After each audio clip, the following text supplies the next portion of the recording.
छत्तीस गुण समज्ञे पंच विहाचार करन संदर्शे कृष्णानुग्रह कुशले धम्माय सदा वंदे गुरु भक्ति संज में नय तरंति संसार सायरम घोरम छिन्नन्ति अट्ठकम्मं जम्मन मरणं न पावेन्ति ये नित्यं रतमन्त होम निरता ध्यानाग्निहोत्राकुला सत्कर्मा विरतास्तपोधन धना साधु क्रिया साधव शील प्रावरणा गुण प्रहरणा चंदार्कते ज्योधिका मोक्षद्वार कपाट पाटन भटा प्रीणन्तु मां साधव गुरुवः पान्तु नो नित्यं ज्ञान दर्शन नायका चारितार्णव गंभीरा मोक्ष मार्गोपदेशका इच्छामंत हरिभक्ति कौसगो कौतसालोच्यो समनान समदंसन समचर्युतानम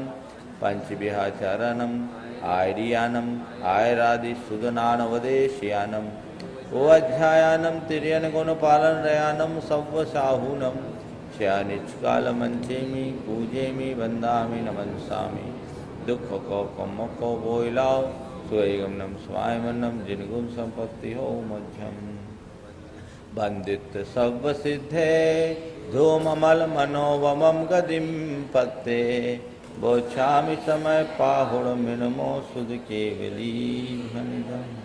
जब लो पंच परमेष्टि भगवान की परम पूज्य आचार्य गुरुवर श्री विद्यासागर जी महाराज की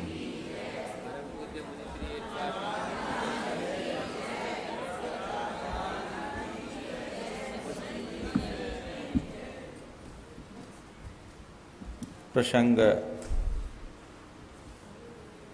निज और पर के ज्ञान का है। पिछली गाथाओं में कहा गया कि हम अपने उपयोग को यदि पर की ओर लगाते हैं तो बंधन है और निज की ओर लगाते हैं तो मुक्ति। बंधन आकुलता है और मुक्ति निराकुलता।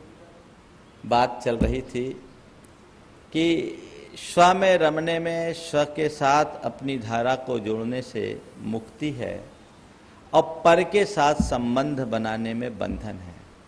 वस्तुतः बंधन और कुछ है ही नहीं, पर के संबंध का नाम ही बंध है। बंधन कभी एक में नहीं होता, एक सदैव अबंध होता है। एक के साथ जब एक या कोई दूसरा जुड़ता है तब बंध होता है। दो पदार्थों के मेल का नाम ही बंध है और जीव और कर्म का ये बंध अनादि से चला आ रहा है, जो हमारे अपने अज्ञान भाव के कारण पुष्ट होता है। मैंने कल के प्रसंग में कहा था कि बंधन और मुक्ति तो हमें दिखती नहीं, लेकिन फिर भी बंधन और मुक्ति का अनुभव हम कर सकते हैं। हमारे अंदर की आकुलता ही बंधन है और निराकुलता ही मुक्ति। जैसे जैसे हमने कल इस बात को बहुत अच्छे तरीके से समझा था कि जब भी हमारा उपयोग हम पर केंद्रित होता है हम निराकुल होते हैं, और आकुलता तभी होती है जब हम अपने साथ किसी और को जोड़ते हैं, और इसी आकुलता का नाम बंधन है, निराकुलता का नाम मुक्ति। और आचार्य भगवान ने हमें ये भी बहुत अच्छे तरीके से समझा दिया कि बंधन और मुक्ति के भाव करने वाले तुम खुद हो। तुम जैसा चाहो वैसा भाव कर सकते हो, क्योंकि तुम अपने भावों के कर्ता स्वयं हो। दूसरा यानी दूसरा नहीं, दूसरा केवल निमित्त है। तुम्हारे अंदर जब तक नैमित्तिक भाव जागृत ना हो, निमित्त कुछ नहीं कर सकता। इसलिए अपने परिणाम को अच्छा रखना चाहते हो तो इस सच्चाई को समझो और हमेशा अपने भीतर निर्विकार भाव को जगाने की कोशिश करो। अपना संबंध पर से कम करके स्व में केंद्रित करने का प्रयास करो। अब उसी बात को और अधिक व्याख्यायित करते हुए आगे कहते हैं, अहमेदम एदमहम अहमेदम एदमहम अहमेदस्येव होमिमम एदम अहमेदस्येव होमिमम एदम अन्नम जम्परदब्बम अन्नम जम्परदब्बम सच्चित्ताचित्तमिसंवा सच्चित्ताचित्तमिसंवा चित्तमिसं वा आसिमं पुव्वमेदम् आसिमं पुव्वमेदम् अहमेदं चाविपुव्वकालं हि अहमेदं चाविपुव्वकालं हि हो हि दिपुनोऽभिमज्झम् हो हि दिपुनोऽभिमज्झम् अहमेदं चाविहोषामि अहमेदं चाविहोषामि एवं तु असम्भूतम् एवं तु असम्भूतम् आद्वियप्पं करेदि सम्मूढो आद्वियप्पं करेदि सम्मूढो भूदत्थं जानन्तो भूदत्थं जानन्तो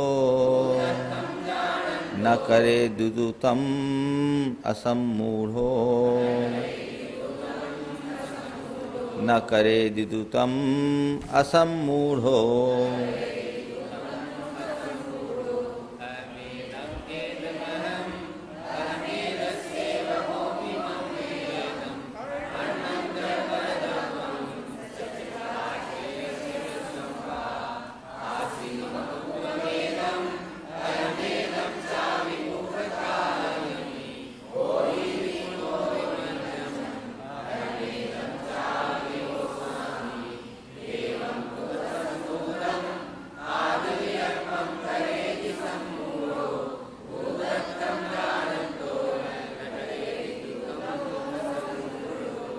आचार्य भगवान हमें हमारे चिंतन के प्रति सजग करते हुए कहते हैं कि रात दिन तुम जो सोचते हो और जो प्रलाप करते हो थोड़ा उसकी सच्चाई को देखने की कोशिश करो। तुम्हारी दृष्टि 24 घंटे मैं और मेरे पर केंद्रित रहती है और तुम अपना संबंध पर से जोड़ करके रखते हो। जब भी तुम अपने विषय में विचार करते हो शरीर को आदि लेकर बाह्य संयोगों से जुड़ जाते हो और उनमें ही मैं और मेरेपन का भाव रखते हो। तुम कभी अपने शरीर को अपना मानते हो, अपने संबंधियों को अपना मानते हो, अपनी संपत्ति को मानते हो, अपने जमीन जायदाद को मानते हो। जो जो तुमने अपने जीवन में जोड़ा है उसे ही तुम अपना मान करके बैठे हो। लेकिन सच्चाई ये है कि ये सब तुम्हारा व्यर्थ का प्रलाप है। जो तुम्हारा अपना है उसे जानने की कोशिश करो। बाकी तुम जिसे आज तक अपना मान रहे हो वो सब सपना है। लेकिन क्या करे, सपना तब तक सच दिखता है जब तक आँखों में नींद होती है। नींद खुलने के बाद सपने और सच का भेद समझ में आता है। आचार्य कुंद कहते हैं, रात नींद में तुम कैसा भी सपना देखते हो, नींद खुलने के बाद तुम्हारा हर्ष विषाद पल में शांत हो जाता है। लेकिन खुली आँखों का जो सपना देखते हो वो सपना कब टूटेगा? जब तक वो सपना नहीं टूटता तब तक तुम्हें अपना नहीं सूझेगा। अपना को पहचानना है तो सपना को तोड़ना होगा और सपना तभी टूटेगा जब तुम्हारी नींद टूटेगी। देखो इस सच्चाई को जिसे तुम अपना मान रहे हो वो क्या है? ये एक प्रकार का व्यर्थ का प्रलाप है। और हमें ऐसे व्यक्तियों को आचार्य कुंद ने मूढ़ व्यक्ति की संज्ञा दी है। यदि किसी को कोई बोल दे कि कैसे मूढ़ हो, बहुत बुरा लगेगा। लेकिन आचार्य कुंद कहते हैं बुरा लगे चाहे अच्छा, मूढ़पना छोड़ोगे नहीं तो मूढ़ तो बने ही रहोगे। कोई कितना भी मूढ़ हो, कोई कितना भी व्यक्ति हो, यदि मूढ़ हो और अपने आप को चालाक सिद्ध करना चाहे, बुद्धिमान साबित करना चाहे तो क्या होगा? मूढ़ व्यक्ति की मूढ़ता तो कहीं न कहीं से प्रकट हो ही जाती है। पहले गाथाओं का अर्थ देखें फिर आगे की बात। अहम एदम, मैं हूँ सो यह है। अहम एदम, मैं हूं सो यह है। एदम अहम, यह है सो मैं हूं। अहमेदस्येव होमि, मैं इसका होऊंगा, होता हूं। और मम एदम, यह मेरा होता है। मैं हूं सो यह है सो मैं हूं, मैं इसका हूं, यह मेरा है। अन्नम जम सचित्ता चित्त मिश्रम व परद्रव्यम, अन्न जो सचित्त अचित्त और मिश्र परद्रव्य है। सचित्त का मतलब स्वयं के शरीर को लेकर के अपने जितने भी संबंधी जन है सब सचित्त है। अचित्त अपनी जड़ जमीन जायदाद संपत्ति आदि ये सब अचित्त है। और मिश्र अगर कोई की स्त्री है वस्त्र आभूषणों के साथ लदी है उनके साथ सचित्त यानी खुद का शरीर तो सचित्त परिग्रह हो गया और उसके आभरण आभूषण क्या हो गए, अचित्त हो गए, तो ये मिश्र हो गया।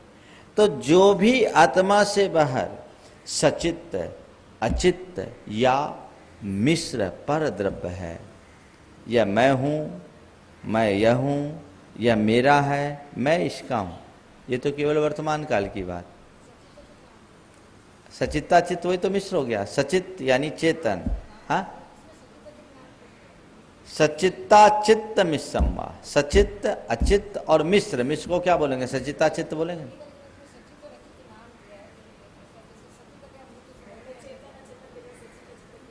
ये पुरानी भाषा है, 2000 साल पुरानी। चित्त से सहित सो सचित्त, ठीक है ना।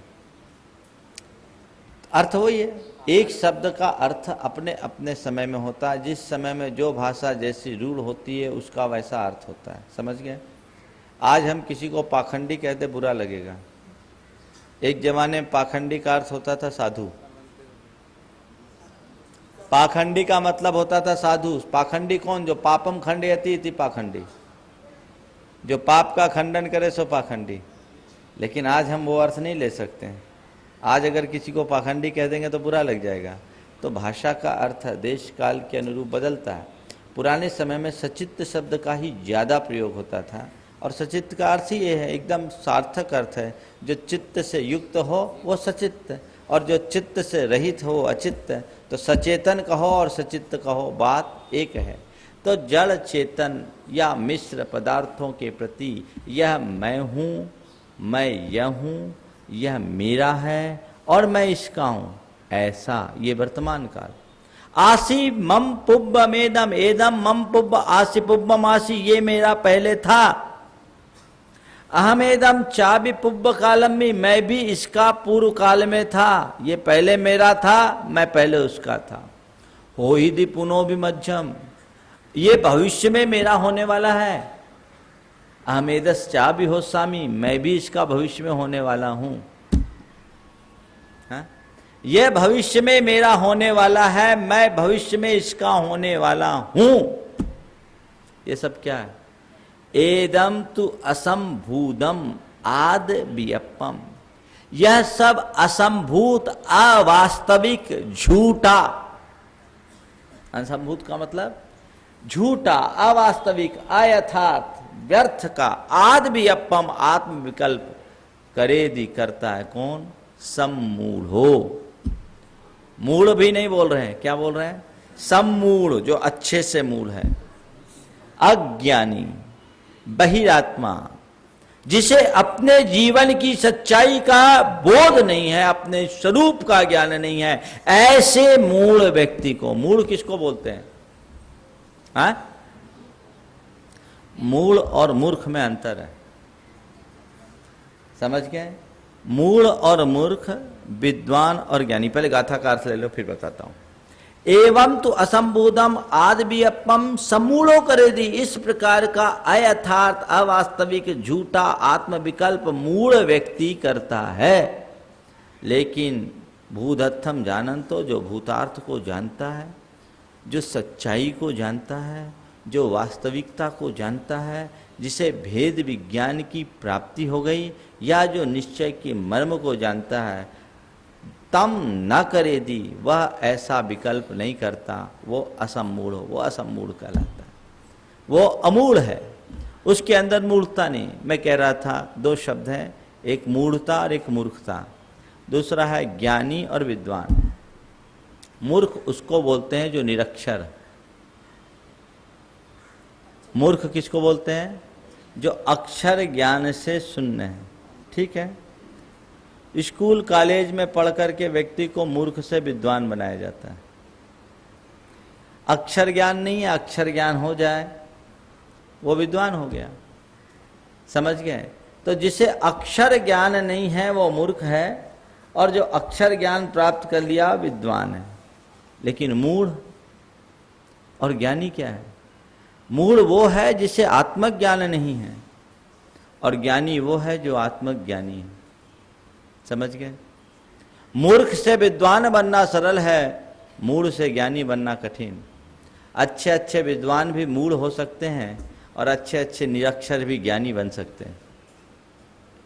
अच्छे अच्छे विद्वान भी मूढ़ हो सकते हैं। ज्ञान बहुत है लेकिन आत्मा संबंधी ज्ञान नहीं है, जड़ ज्ञान है, उनका ज्ञान बाहर की तरफ है, तब तक वो मूढ़ है। आचार्य कुंद की दृष्टि में हम सब मूढ़ हैं तब तक जब तक हमारी परिणति बाहर से जुड़ी है, तब तक सब मूढ़ है। अक्षर ज्ञान होने के बाद भी मूढ़ है, क्योंकि आपा पर का ज्ञान नहीं है। जो ज्ञान होना चाहिए वो ज्ञान नहीं है, इसलिए वो मूढ़ है। जो आत्मज्ञान से शून्य है वो मूढ़ है। मूर्ख होना कोई बड़ी बात नहीं है। हमने बहुत सारे लोगों के बारे में पढ़ा है जो अंगूठा छाप थे, लेकिन ऐसे ऐसे बोल गए जिससे लोग आज एमए कर रहे हैं। अंगूठा छाप लोगों की किताबें, कबीर जैसे लोगों की किताबें एमए में चल रही, कोई स्कूल में पढ़ा नहीं उनने। वो मूर्ख हो सकते हैं पर मूढ़ नहीं। मूढ़ होना अलग बात और मूर्ख होना अलग बात। ज्ञानी होना और बात, विद्वान होना और बात। विद्वान होना बहुत सहज सुलभ है, ज्ञानी बनना सहज नहीं है। खैर, बात हम मूल विषय पर आए। अहमेदम एदम अहम, यह मेरा है, मैं इसका हूं। ये जो विकल्प है 24 घंटे हर मनुष्य के मन में चलता है। अपने चिंतन की धारा को पलट करके देखो। सुबह से शाम तक के जितने भी संकल्प विकल्प उत्पन्न होते हैं, संग्रह करने का, संरक्षण करने का या त्याग करने का, लेने और देने का, तेरे और मेरे का जो भाव होता है वो किन पर केंद्रित होता है? हाँ, किस पर? इन्हीं पर इन्हीं पर पदार्थों पर ना। केवल ये तुम्हारे हैं क्या? वही तो बोल रहा हूं, उसी को ये स्वभाव बना लिया है तो विभाव ही हमारे स्वभाव जैसा बन गया। अनादि के संस्कार के बल पर इसी ज्ञान से इसे कम किया जा सकता है। महाराज जी अब घर गृहस्थी में है। आपने ही पिछले दिन बोला था कि गृहस्थी में, व्यवहार में तो ये सब चीज़ों को अपनी कहना ही पड़ेगा। कहो, कोई दिक्कत नहीं है, लेकिन अपना होश रखो। पर के प्रति राग होना अलग बात है और पर में आत्मा भाव होना अलग बात है। राग सम्यक दृष्टि को हो सकता, आत्मबुद्धि सम्यक दृष्टि को नहीं हो। आत्मबुद्धि मोह की पहचान है, मोह दर्शन मोहनी है, राग तो चारित्र मोहनी है, जो अपना विकार रूप में, व्यक्त रूप में छठे गुण स्थान तक प्रभाव डालता है। गुरु भी कभी अपने शिष्य को अपना मान लेते हैं, लेकिन जानते हैं ये शब्दों में अपना है, अंतर से कोई किसी का अपना नहीं है। पर का एक परमाणु भी मेरा नहीं है, ये श्रद्धान पक्का बनाओ।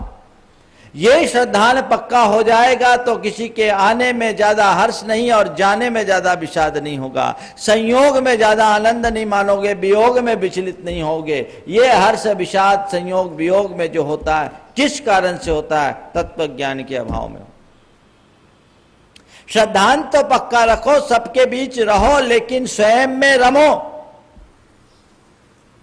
मार्ग ये बताता है श्रद्धान जिसका पक्का है उसे हम मूढ़ नहीं कहेंगे, लेकिन जिसका श्रद्धान ही नहीं है वो महामूढ़ है। श्रद्धान क्या है? क्या मानते हो तुम? 24 घंटे जिसका विस्तार करने की चेष्टा करते हो, आखिर है क्या? तुम्हारा क्या है? इसे समझने की कोशिश करो। पर के विस्तार के लिए सारा जीवन झोंक देते हैं, निज के सत्कार के लिए एक पल नहीं रहता। पर के विस्तार के लिए सारा जीवन झोंक देते हैं, निज के सत्कार के लिए एक पल नहीं संभलो। इस सच्चाई को स्वीकार करो कि एक प्रदेश मात्र मेरा नहीं है, एक परमाणु मात्र मेरा नहीं है। यह है ना सच। कब ऐसा सच कब लगता है? जब प्रवचन सुनते हो तब, जब शास्त्र पढ़ते हो तब, कि बाकी पल में भी। मुंह से बोलना नहीं बोलना और बात है, लेकिन अंतर में मान्यता तो यही होनी चाहिए कि मेरा एक परमाणु भी नहीं है, मेरा एक परमाणु भी नहीं। देखो इस स्वाध्याय का असर क्या पड़ता है। मेरे संपर्क में एक व्यक्ति है, अब उनके साथ ट्रेजेडी हुई, पति का वियोग हो गया। पति का वियोग होने के उपरांत उनकी सारी संपत्ति उनके जेठ आदि के हाथ में थी। उनसे किसी ने कहा कि तुम अपनी संपत्ति को अपने हाथ में लो, क्या पता कल जेठ की नीयत खराब हो जाए, कुछ गड़बड़ हो जाए तो। एक ज्ञानी का जो जवाब होता है वो मैं आपको कह रहा हूं, नाम नहीं ले रहा हूं, लेकिन एक ज्ञानी जो तत्व ज्ञान को आत्मसात करता, उसके भीतर का जवाब आप सुनिए। उसने साफ कह दिया, मेरा है क्या, जब शरीर ही मेरा नहीं है तो और क्या लेंगे, जो जाना होगा चला जाएगा, इस संपत्ति का है क्या, जो हमारे पति का की संपत्ति नहीं हुई वो मेरी क्या होगी, मुझे कुछ नहीं लेना, मेरे भाग्य में अगर होगा तो 2 रोटियां तो मुझे मिल ही जाएगी, बाकी का समय बेटा अपने भाग्य का खाएगा, मैं अपने भाग्य का खाऊंगी, मुझे किसी प्रकार की चिंता नहीं है। यह है तत्व ज्ञान का लाभ है। और एक दूसरा प्रसंग मैं बता रहा हूं, ऐसी तत्व ज्ञान कैसे उड़ता वो भी बता दे रहा हूं। एक दूसरी महिला जिसके पति का एक्सीडेंट में अवसान हुआ, अपार संपत्ति की धनी, पति के वियोग को वो झेल गई, स्वाध्यायशील महिला थी, पति के वियोग को झेल गई, अपने आप को स्थिर बनाई। अल्प उम्र में पति का वियोग हुआ, अपने आप को स्थिर बनाए रखी, लेकिन बाद में कुछ दिन बाद जो उसके देवर ने संपत्ति में थोड़ा आनाकानी किया, अंदर से टूटने लगी, रात की नींद उड़ गई। मेरे पास आई, उसके भाई ने मुझसे कहा महाराज इसको थोड़ा समझाइए, कोई रास्ता बताइए। मैंने उससे पूरी बातें सुनी तो मैंने केवल एक ही लाइन उससे कहा कि कैसी विचित्रता है तेरी, तुम इतना स्वाध्याय करते हो, पति के आघात को झेल ली, संपत्ति के आघात को नहीं झेल पा रही है। पति से भी ज्यादा मूल्य तेरे लिए तेरी संपत्ति का था। विचार करो महाराज, 3 बेटियां हैं, ये मन में आता, बोले बेटियां भी अपना पुण्य लेकर के आइए, सब हो जाएगा, आज के बाद अपना ये चिंतन छोड़ो। लगाव बहुत होता है तो मन में व्याकुलता होती है, और भेद विज्ञान होता है तो कोई आकुलता नहीं। ऐसी घड़ी में ये भाव अगर मन में लाओ तो तुरंत समाधान मिलता है। महाराज बोलते हैं प्रैक्टिकली बहुत कठिन है, तो जो तुम प्रैक्टिकल कर रहे हो वो कौन सा सरल है? आप इसको प्रैक्टिकली कठिन मानते हो, पर मैं आपसे पूछ रहा हूं जो आप प्रैक्टिकल कर रहे हो वो कौन सा सरल है? आज अगर चंद संपत्ति के लिए भाई भाई से केस लड़ता है, मुकदमा करता है और माथा पच्ची करता है, तो क्या चैन से बैठता है? यदि उस समय जल चेतन का भेद समझ ले और मोहाशक्ति को कम करके अपने कर्म पर विश्वास कर ले कि ठीक है ऐसी ही सारी संपत्तियां पर है, आना होगा सो आएगा, नहीं आना होता तो नहीं आएगा, अपने मन में दृढ़ता स्थापित कर ले, तो क्या ऐसी बेचैनी होगी? तुरंत समाधान मिलेगा। और हो सकता ऐसा करने से आदमी जैसा चाहता उससे अच्छा परिणाम मिले, और नकारात्मक रास्ते पे जाने से आकुलता तुरंत मिलती है, कर्म की उदीर्णा भी बहुत अधिक हो जाती है और व्यक्ति को नुकसान भी हो जाता है। उससे क्या फायदा? लेकिन मन का ये विकल्प मन मानने को तैयार नहीं होता। लोगों की स्थिति तो ऐसी कि चमड़ी जाए पर दमड़ी न जाए। आज के युग में व्यक्ति को प्राणों से भी ज्यादा प्यारी अपनी संपत्ति होती है। विचलित हो जाते हैं, थोड़े थोड़े में विचलित हो जाते हैं। ये वेद विज्ञान की भावना रखने से आप में स्थिरता आएगी। महाराज तो फिर क्या करे, सारी अपनी संपत्ति परिवार परिजन से मोह छोड़कर एकदम उनको खुला छोड़ दे। खुला छोड़ने का कौन बोल रहा है? राग रखो, मोह मत रखो, बस। राग और मोह के बारीक अंतर को समझो। क्यों संपत जी कुछ बोल रहे? हाँ, महाराज बोल रहे चुप रहते कहाँ है। ठीक, राग रखो, मोह मत रखो। ठीक है, राग और मोह के बारीक अंतर को समझो। किसी के प्रति आकर्षण होना राग है और किसी के पीछे बेचैन हो जाना मोह। किसी के प्रति आकर्षण होना राग है और किसी के पीछे बेचैन हो जाना, उसके अभाव में परेशान हो जाना मोह है। अगर राग की सीमा से आगे बढ़ रहे हो तो समझ लेना सम्यक्त से बाहर हो गए, मोक्ष मार्ग हमारा छूट गया। निश्चित किसी चीज पे आकर्षण हो सकता है, छठे गुणस्थान तक हो सकता है, साधारण व्यक्ति की बात क्या कहूं। लेकिन पागल मत बनो, मोह पागल बनाता है और राग पीछे दौड़ाता है। पीछे दौड़ने में कोई ज्यादा तकलीफ नहीं है, लेकिन पागल हो जाने में सिवाय तकलीफ के कुछ नहीं। स्वरूप से जो भ्रांत बना दे उसका नाम मोह है। मूल व्यक्ति वही है जो मोही है। तो ऐसे मोह को जीतने का प्रयास करो और तत्क्षण लाभ होगा। हम कहते हैं सम्यक्त मिलने से मुझे मेरी आत्मा का उद्धार होगा, वो तो कब होगा कौन जानता है। सम्यक्त के भाव को जगाते ही पल में ही शांति मिलती है, ये प्रत्यक्ष लाभ है। निराकुलता ही जीवन की सबसे बड़ी मुक्ति है, मैं ये मानता हूं। आकुल व्याकुल परिणाम न हो, मन अशांत और उद्विग्न न हो, क्षमता कायम हो जाए, इससे बड़ा जीवन का रस क्या है। अगर ऐसा आप ठीक ढंग से समझ करके चलोगे तो कोई दिक्कत नहीं। लेकिन इन सब के प्रति आसक्ति, इन्हीं में आत्मबुद्धि मनुष्य को एकदम मुग्ध कर डालती है। क्या है 24 घंटे एक ही एक में, ये है क्या? हमारे साथ है, हमारा है। मृत्यु के बाद तुम्हारे साथ क्या जाएगी? कुछ जाएगा है? किसी के साथ आज तक गई? लेकिन आदमी सारी जिंदगी इन्हीं को जोड़ने की कोशिश करता है। अध्यात्म शास्त्र कहता है कि तुम गृहस्थ हो, गृहस्थी होने के नाते तुम्हें धन पैसे का संग्रह जरूरी है, लेकिन कितना, इसका कोई प्रमाण है? कितना जोड़ोगे जोड़ोगे, सारी जिंदगी जोड़ते रहोगे, एक दिन छोड़ के चले जाओगे, तुम्हारे लिए क्या जुड़ेगा? सारा जीवन केवल उसके पीछे लगा देना कहीं की समझदारी नहीं है। इसलिए कह रहे हैं यह मेरा है, मैं इसका हूं, यह मैं इसका हूं, यह मेरा है, मैं यह हूं, वह मैं है। ऐसा मैं था और वह ऐसा था, मैं उसका था, वह मेरा था। ऐसा मैं होऊंगा, वह मेरा होगा, मैं उसका होऊंगा, वह मेरा हो। ये सब विकल्प क्या है? मूढ़ता है, मूढ़ता। और यही मनुष्य को उलझा करके रखती। संसार के विस्तार में मनुष्य ऐसे ही उलझता है और यही माया का विस्तार है। सपना टूटे।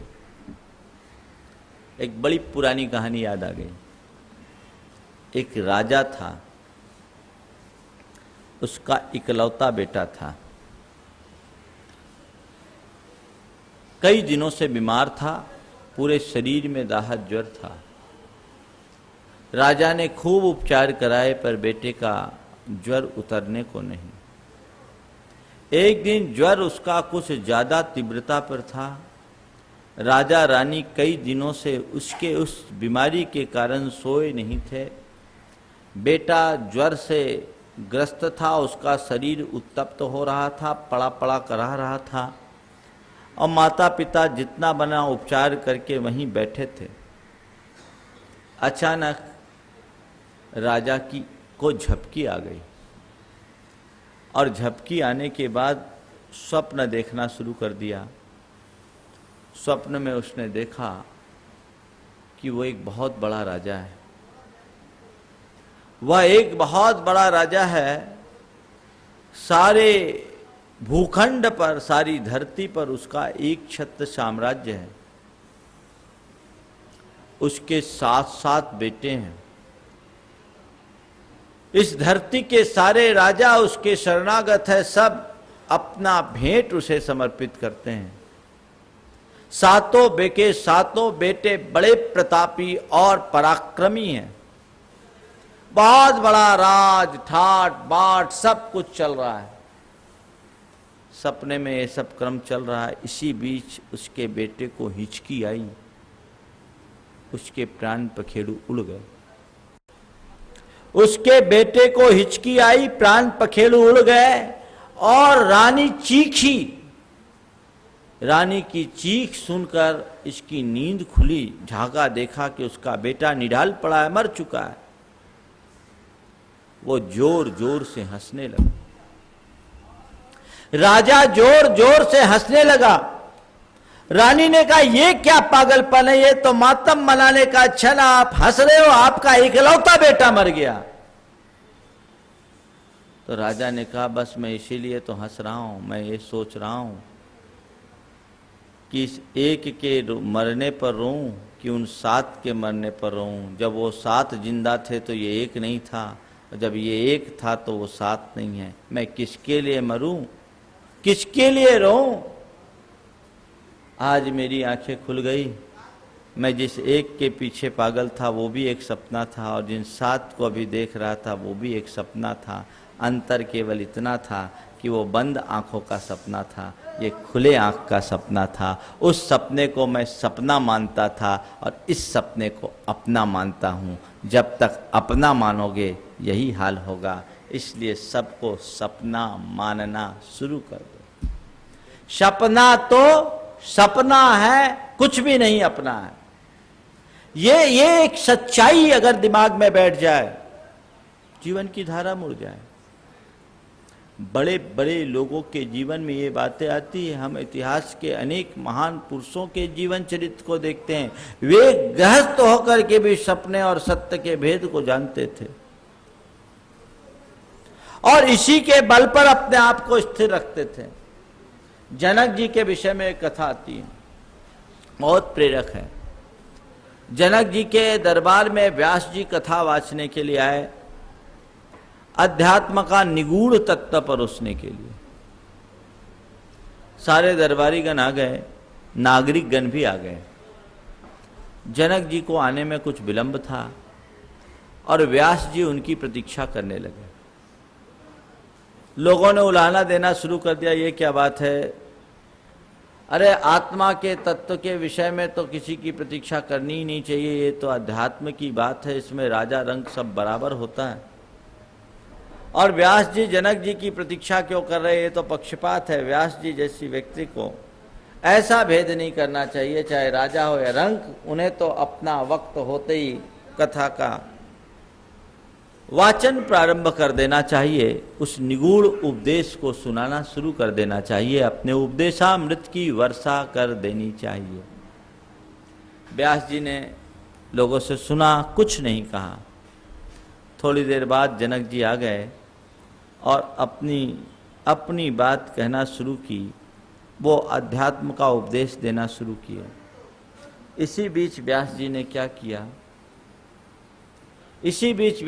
क्या किया, अपनी माया से जनक जी के महल में आग लगा दी। जनक जी के महल में आग लग गई। आग लगते ही जितने सभासद थे सब भागना शुरू कर दिए। उसमें कुछ सन्यासी भी थे, कहीं मेरी कुटिया तक ही आग न चल जाए, मेरे घर में आग न लग जाए, मेरे मकान में आग न लग जाए। पूरी सभा खाली, सभा में केवल जनक जी और व्यास जी, सब चले गए। जब सब चले गए तो उसके बाद व्यास जी ने अपनी माया समेटी, आग बंद। आग शांत हुई तो सब लौट कर आ गए। जैसे ही लोग लौट कर आए तो व्यास जी ने पूछा, ये बताओ आप लोग इस धर्म सभा को छोड़कर क्यों चले गए? बोले महाराज आग लग गई, हमने सोचा कहीं हमारी कुटिया में न लग जाए, मकान में न लग जाए तो फिर कौन संभालेगा, इसलिए हम चले गए। तो व्यास जी ने जो कहा वो बहुत समझने लायक। उन्होंने कहा, देखो तुम लोग कहते हो कि आप जनक जी की प्रतीक्षा क्यों कर रहे हो? मेरी प्रतीक्षा का कारण यही था, तुम लोग केवल इस आशंका में कि मेरी कुटिया या मकान में आग न लग जाए धर्म की सभा छोड़कर चले गए। केवल इस आशंका में कि मेरी कुटिया या मकान में आग न लग जाए धर्म की सभा को छोड़ के चले गए। और जनक जी को देखो, जिनकी महल में आग लगा तो वो हिले नहीं। ये जानते हैं कि ये बाहर की जो कुछ भी हो माया है, एक दिन तो जलना है। ब्रह्म के आगे उनका कोई अस्तित्व नहीं। सच्चे अर्थों में तुम लोग केवल ब्रह्म की बात करते हो, ये ब्रह्म का साक्षात्कार करने वाले हैं। ये ही ब्रह्म और माया के भेद को समझने वाले। मेरा कुछ जल ही नहीं सकता, मैं क्यों जाऊं? जो जलने वाला है वो मेरा है ही नहीं, मैं क्यों उठूं? ये विश्वास किसको था? केवल जनक को। यही कारण है कि जनक को राज ऋषि की उपमा दी गई। भेद विज्ञान, मेरा कुछ है ही नहीं, मैं क्यों उठूं? ऐसी ही दृढ़ धारणा जिसके अंदर आ जाती है वो किसी से ममत्व नहीं रखता। ममत्व तो कदाचित हो भी जाए तो मोह नहीं रखता। एक रास्ता अपनाइए, चीजों का संग्रह कीजिए, जोड़िए, उनका संरक्षण कीजिए, लेकिन उनके पीछे पागल होना बंद कर दीजिए और एक लिमिट बना दीजिए। ये रास्ता है अध्यात्म का। उनके पीछे पागल होना बंद कर दीजिए और एक विस्तार देखिए कि मुझे कितना विस्तार करना है। उनके साथ मेरा अपना जीवन कहीं प्रभावित तो नहीं हो रहा है। यदि इतनी सावधानी आपने अपने भीतर बना ली, समझ लेना आपके भीतर अध्यात्म का प्रकाश प्रकट हो चुका है। चलिए आगे देखें। हाँ,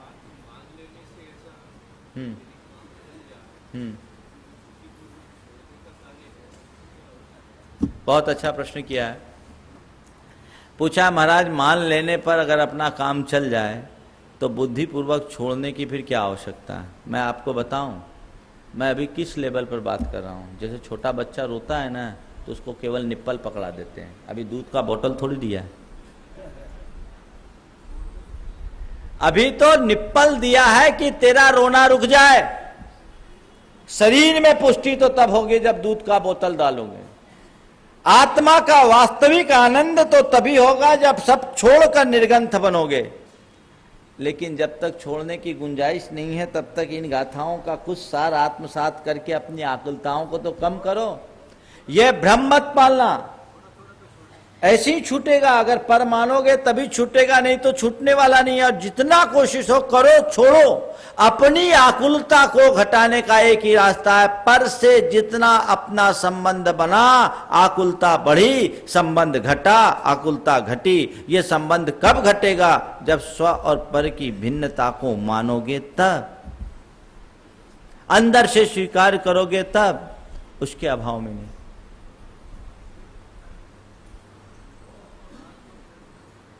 फिर से बोलूं, मोह और राग में अंतर। राग किसी वस्तु के प्रति या व्यक्ति के प्रति आकर्षण या लगाव का भाव होना राग है, और उसके पीछे पागल हो जाना मोह।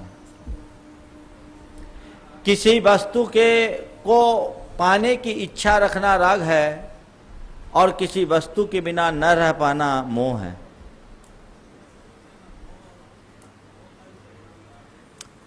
मोह तो सबका बाबा है, मोह का ही ये परिवार है। लेकिन मोह में दर्शन मोहनी लेते हैं, राग में चारित्र मोहनी लेते हैं।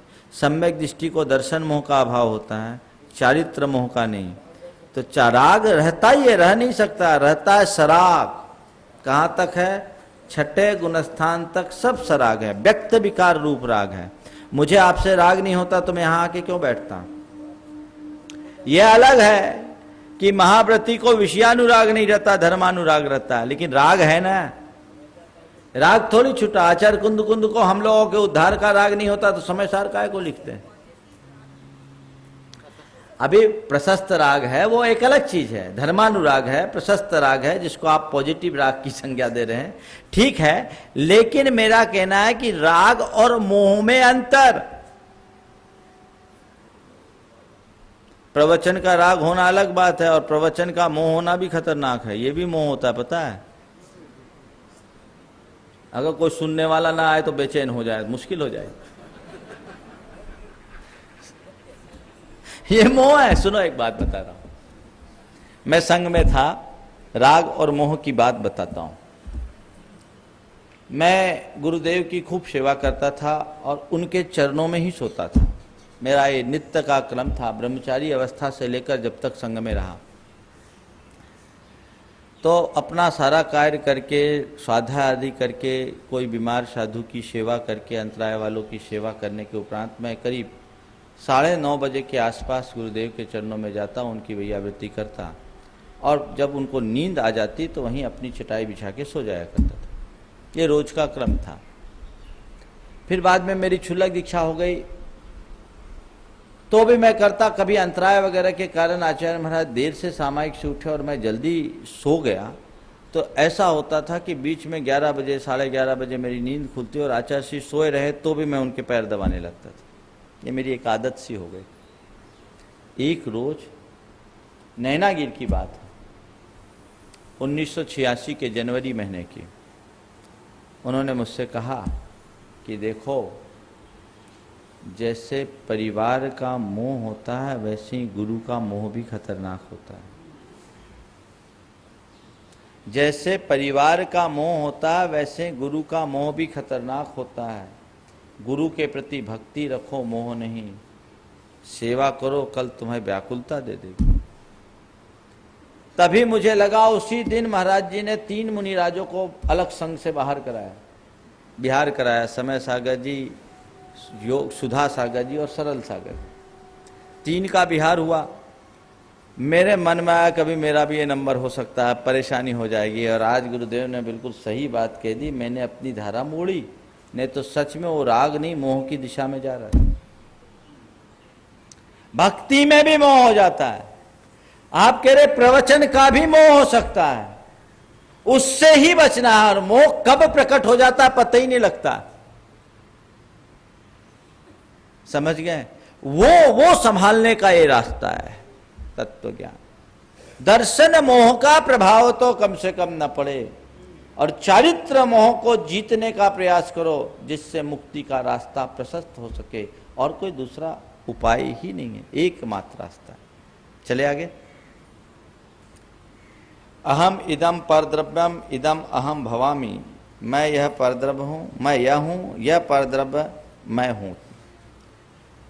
अहमेदस्यैव हो ही होमी मम एदम। अहम अस्य संबंधी भवामी मम संबंधी इदम। मैं इसका हूँगा, मैं इसका हूँ और यह मेरा है। मैं यह हूँ, यह मैं हूँ, यह मैं इसका हूँ और यह मेरा है। अन्नम जम परद्रव्यम देहात अन्यत भिन्नम पुत्र कलत्रादि यत परद्रव्यम। शरीर से अन्य भिन्न जो पुत्र कलत्रादि परद्रव्य है वे सब कैसे? सचित्ता चित्त मिश्रम वा, सचित्ता चित्त मिश्रम वा, सचित्त अचित्त और मिश्र।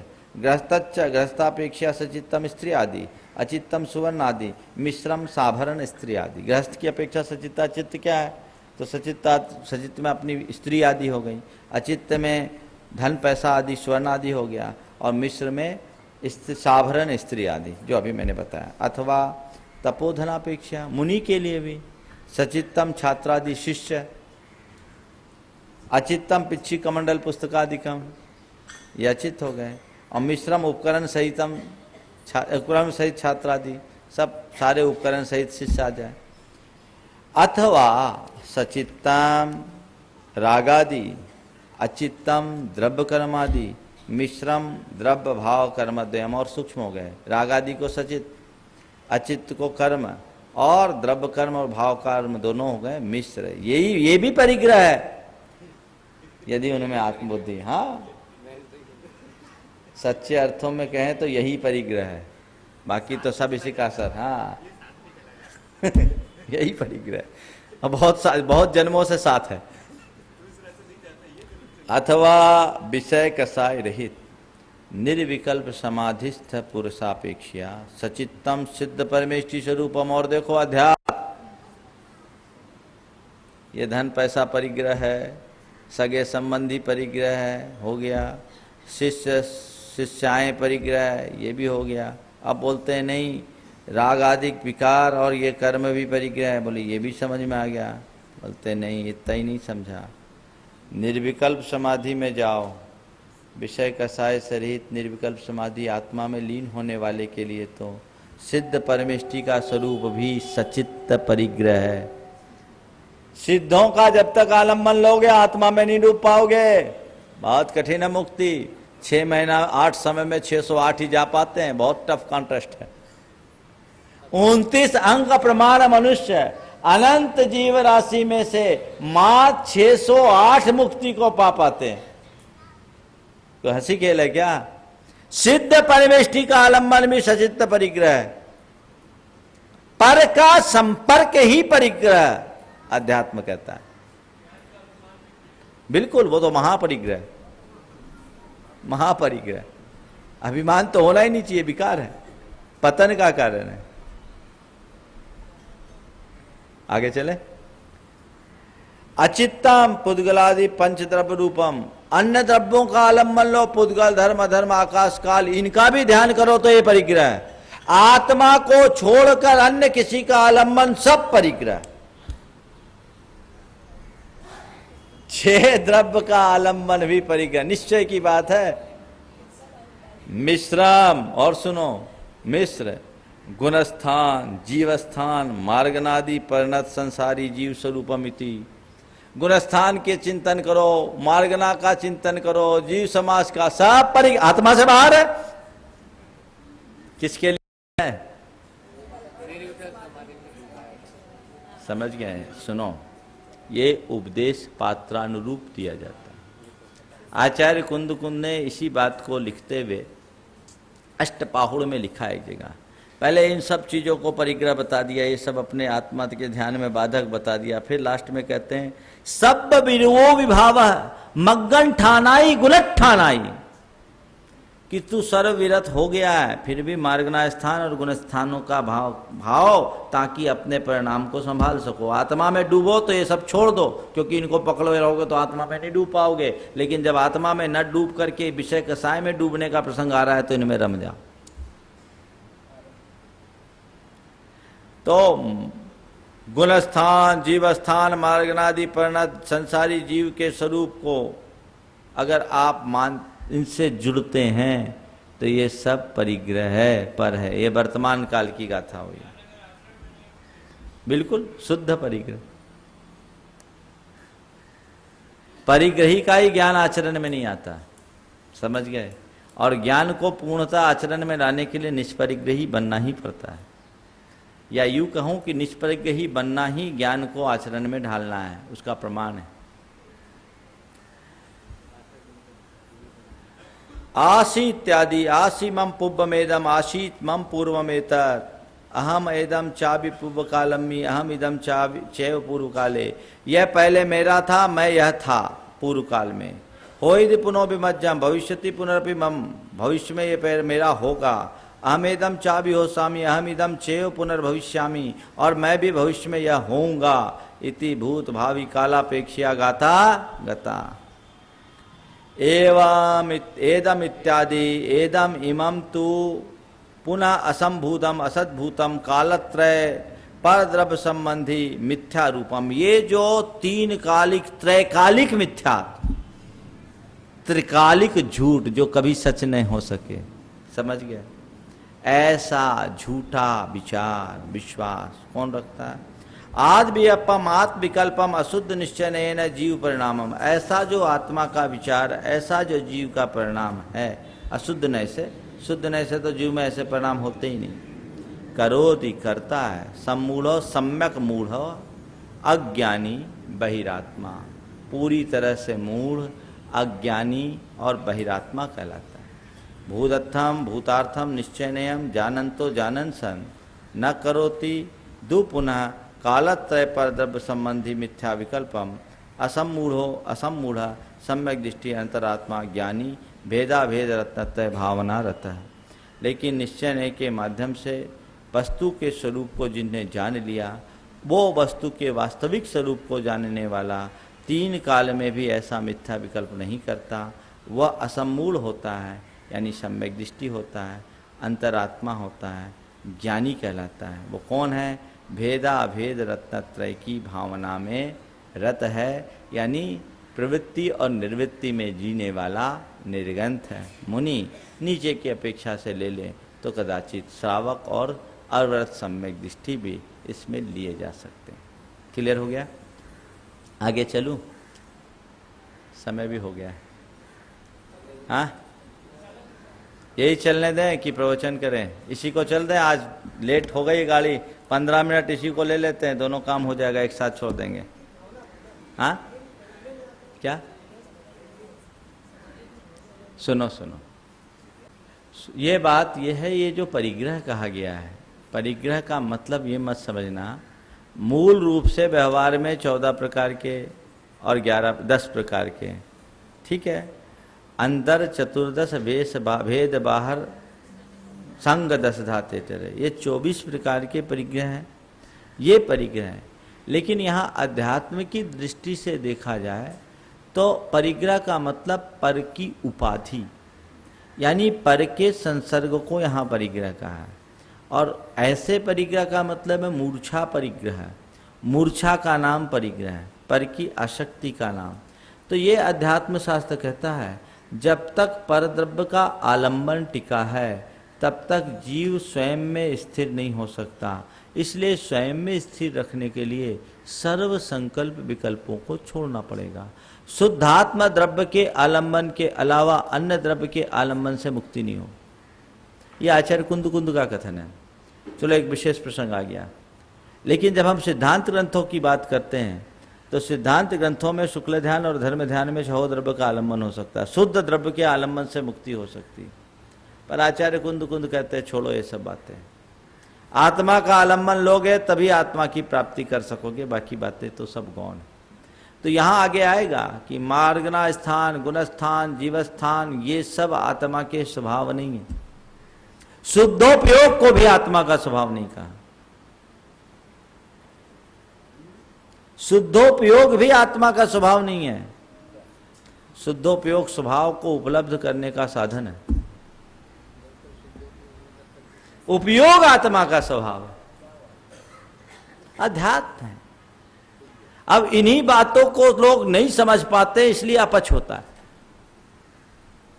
एक जगह मैं मंदिर में दर्शन कर रहा था, लोगों के कैसी कैसी परिणतियां होती देखो। अब हम भगवान का दर्शन कर रहे हैं तो भगवान के गुण गाएंगे तब ना भगवान का दर्शन होगा, ठीक है। एक स्थान पर एक विद्वान थे, प्रवचन किया करते थे। वहाँ हम लोग प्रवास था, एक दिन किसी कार्यक्रम बस हम लोग थोड़ा लेट हो गए। आहारचर्या को जिस वेदी से हम लोग उठते थे वहाँ पहुँचे तो देखे कि वो सज्जन भगवान को ढोक लगा रहे और क्या बोल रहे हैं भगवान को, भूदत्थेना विगदा जीवा जीवाय पुण्य पावम च आसौ संवन निज्जर बंधो मोखो यसम्मतम। मैंने सोचा शायद भगवान समय सार भूल गए हों, सो उनको सुना रहे। ये अध्यात्म का अजीर्ण है कि नहीं है? अरे जब तेरा यही विश्वास है तो भगवान के दरबार में गया क्यों? अगर सबको तू पर ही मानता है तो किसी में तत्पर मत हो। दुकान में बैठेंगे तो बिल्कुल ग्राहक को देखती आंखें चमक जाती, और यहां सब पर। ये बहुत भारी चूक है, ऐसी चूक जीवन में मत करना। निश्चय का आलंबन लेना पर निश्चयाभासी कभी मत बनना। आजकल निश्चय की बात करने वाले जितने भी लोग हैं उनमें निश्चयाभासी की झलक ज्यादा दिखती, और व्यवहार में भी उलझने वाले लोग इस कदर उलझ जाते हैं कि मूल तत्व को ही भूल जाते हैं, व्यवहाराभासी बन जाते हैं। कोई पक्षपाती मत बनो, सम्यक मार्ग का अनुकरण करो जिससे कल्याण होगा। यह मान के चलना ना निश्चय में कल्याण है ना व्यवहार में कल्याण है। कल्याण तो तब है जब भीतर डूबे, उसको पकड़ो, मूल को पकड़ करके चलोगे तो काम होगा। आगे चलो। किंच यथा कोपी अज्ञानी अग्नि ईंधनम अग्नि कालत्रये निश्चयेन एकांतेन अभेदेन बधति तथा देह रागादि परद्रव्यम इदानीम अहम भवामि पूर्वम अहम आशम पुनरग्रे भविष्यामि इति यो बदति सो अज्ञानी बहिरात्मा तद विपरीतो ज्ञानी सम्यक दृष्टि अंतरात्मा इति। देखिए बहुत अच्छा उदाहरण दिया। अग्नि और ईंधन एक है क्या? ईंधन में अग्नि है, लेकिन अग्नि ईंधन एक है। ईंधन समझ गए ना? ईंधन का मतलब जानते हैं कि नहीं? जिसको जलाया जाए, लकड़ी मान लो, हम लकड़ी ले लेते हैं और अग्नि मान लेते हैं, जल्दी समझ में आ जाएगा। लकड़ी और अग्नि एक है क्या? लकड़ी में अग्नि है, लेकिन अग्नि लकड़ी है क्या? क्या है? अलग अलग है, हमको समझ में आता है। जैसे कोई अज्ञानी जलती हुई लकड़ी को देखकर लकड़ी को ही अग्नि कहने लगे, तो उसको हम क्या कहेंगे? ये अज्ञानी। लकड़ी जल रही है, लेकिन अग्नि अलग है। अग्नि की सत्ता अलग है, लकड़ी की सत्ता अलग है, देह की सत्ता अलग है, आत्मा की सत्ता अलग है। देह ईंधन है, आत्मा अग्नि है। देह ईंधन हो गया, आत्मा अग्नि हो गई। अग्नि इसके भीतर प्रकट हो रही है, लेकिन अग्नि की अपनी स्वतंत्र सत्ता है। समझ गए? लेकिन जैसे कोई अज्ञानी अग्नि और ईंधन को देखकर एक निश्चय से अभेद से कहता है कि अग्नि और ईंधन एक है, ऐसे ही देह रागादि पर द्रव्य को मैं यह हूं, यह मैं है, मैं पहले यह था, आगे यह मेरा था, मैं यह था, वह मैं था, और यह मेरा था, मैं इसका था, पुनराग्रे भविष्यामि, मैं भविष्य में ऐसा होऊंगा, वह मेरे रूप होगा। यानी शरीर और आत्मा आदि पर पदार्थों के प्रति त्रैकालिक ऐक्य की बुद्धि अग्नि और ईंधन की एकता की तरह जैसे अज्ञानी करता है, वैसी ऐसी ऐक्य बुद्धि रखने वाला अज्ञानी बहिरात्मा होता है। तद विपरीतो, इससे विपरीत इन दोनों के भेद को जानने वाला ज्ञानी सम्यक दृष्टि अंतरात्मा इति। इसके भेद को समझने वाला ज्ञानी सम्यक दृष्टि और अंतरात्मा होता है। क्लियर हो गया? एवं अज्ञानी ज्ञानी जीव लक्षणम ज्ञात्वा निर्विकार ससंवेदन लक्षणे भेद ज्ञाने स्थित्वा भावना कार्या इति। सार क्या है? इस प्रकार अज्ञानी और ज्ञानी जीव की पहचान जानकर, लक्षण यानी पहचान जानकर, जिससे पहचाना जाए उसको लक्षण बोलते हैं। तो अज्ञानी और ज्ञानी की पहचान जानकर निर्विकार स्वसंवेदन लक्षण वाले भेद ज्ञान में स्थिर होकर अपनी भावना करो। जान लो कि ये अज्ञानी का लक्षण, अपने भीतर देखो, मेरे भीतर अज्ञानी है कि ज्ञानी? और अगर अज्ञानी है तो उसको ज्ञानी बनाने की कोशिश करो, तभी हमारे पुरुषार्थ की सिद्धि होगी। और अज्ञानी को अज्ञानी बनाए रखेंगे तो पता नहीं आगे क्या होगा। तामेव भावनाम दृढ़यति, उसी भावना को और दृढ़ करते हैं 3 गाथाओं में। क्या करूं?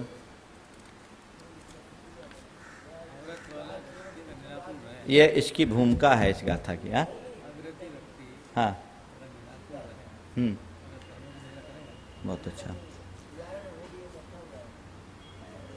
चलो इसको एक पूरा कर लूं। यथा कोपी राज सेवक पुरुषो राज शत्रु भी सह संसर्गम कार्य इति कुर्वान सन राजा राधको न भवति, तथा परमात्म आराधक पुरुष तत्प्रतिपक्ष भूत मिथ्यात रागादि भी परिणमान परमात्मा आराधको न भवति इति भावार्थ। बहुत अच्छा उदाहरण दे दिया।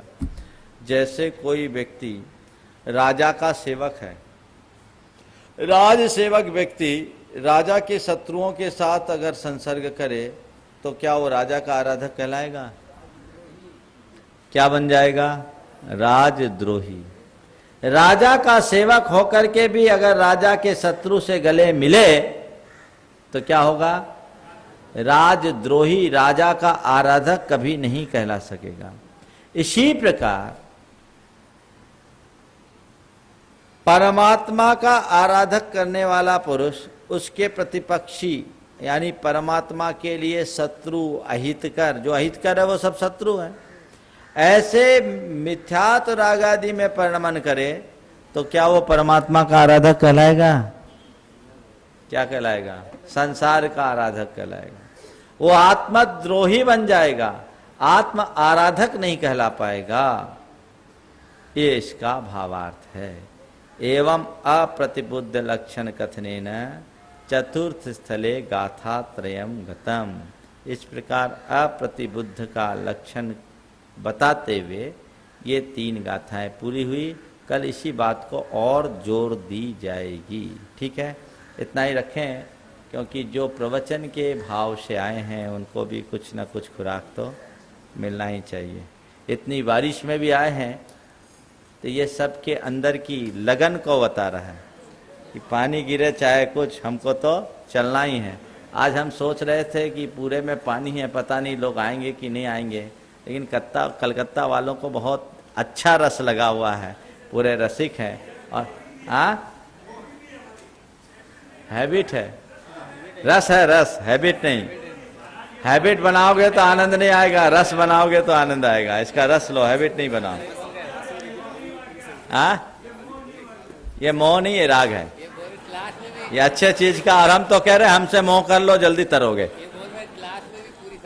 हाँ, पूरी संख्या, क्लास में भी और प्रवचन में भी, मैं दोनों की बात कर रहा हूं। अभी महाराज जी ने एक प्रश्न किया कि महाराज जी, क्या निराकुलता को प्राप्त कर लेने वाले अविरत सम्यक दृष्टि को निर्जरा होती है? कल के व्याख्यान के आधार पर महाराज का ये प्रश्न है। कल मैंने कहा था कि आकुलता का नाम बंधन है, निराकुलता का नाम मुक्ति। जितनी जितनी आकुलता उतना उतना बंध, और जितनी निराकुलता उतनी उतनी मुक्ति। इस संदर्भ में महाराज जी ने ये प्रश्न उठाया है कि आकुलता रहित यदि सम्यक दृष्टि हो तो क्या अविरत सम्यक दृष्टि को निर्जरा होती है? सुन लो, अविरत सम्यक दृष्टि को भी निर्जरा होती है, निर्जरा का निषेध नहीं है, लेकिन अभी उसको गुण श्रेणी निर्जरा नहीं, क्योंकि अविरत सम्यक दृष्टि उतना निराकुल होता ही नहीं। उसके अंदर आकुलता आती है, अपनी आकुलता को अनंतानबंदी जैसी आकुलता नहीं बनने देता, ये उसकी जीत है। लेकिन अभी 3 कसाय की आकुलता उसके अंदर विद्यमान है, वो आकुलता उसे प्रभावित किए बिना नहीं रहती। उसी आकुलता में वो जीता जो उसे प्रभावित करती, उद्वेलित करती। लेकिन चतुर्थ गुण स्थान में भी निर्जरा होती। निर्जरा तो केवल नमोकार जपने से भी होती। आचार्य वीरसेन महाराज ने कहा कि अरहंत नमोकारो संपय बंधा दो असंख्य गुण कम्मक है कारवोती।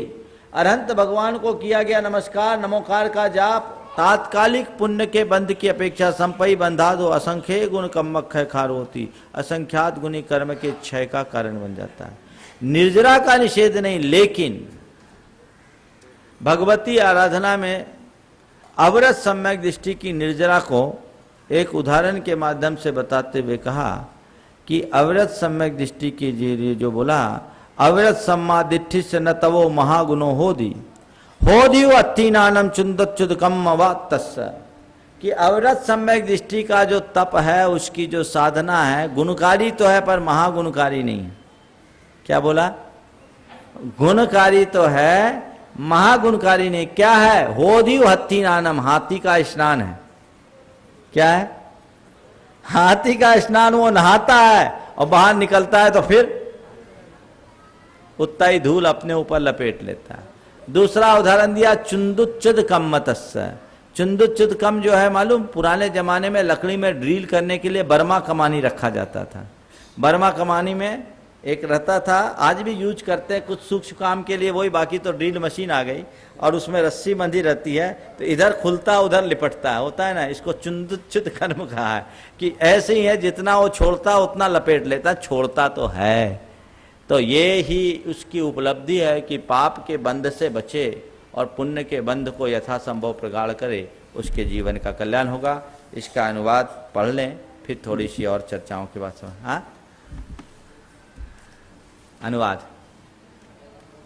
जो भी सचेतन अचेतन द्रव्य सारा संसार में लस रहा निज भाव द्वारा। मैं हूँ रहा यही यहाँ मैं, मेरा रहा यह रहा इसका आहा मैं भी रहा विगत में इसका यथा था। मेरा रहा नियम से यह भी तथा था।